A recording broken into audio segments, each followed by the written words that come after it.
Question number 2b.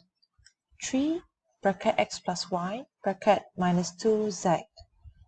So again, the same question. It says, given that x equals to 6, y equals 2, z equals 3, find the value of the following expressions. 找出这个 expression 整个的价值是多少。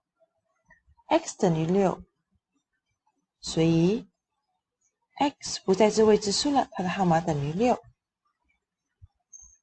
y 不在这位置数了， y 答案是2。z 不在这位置数了，它的价值是3。通通把这些号码代替原本的题目。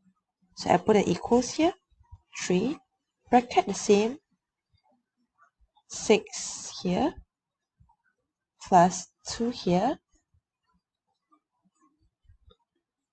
minus 2z is 3.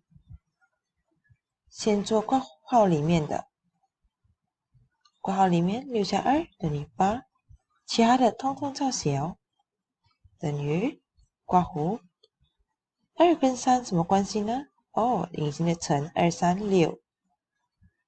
再来，先做乘除的，再做加减。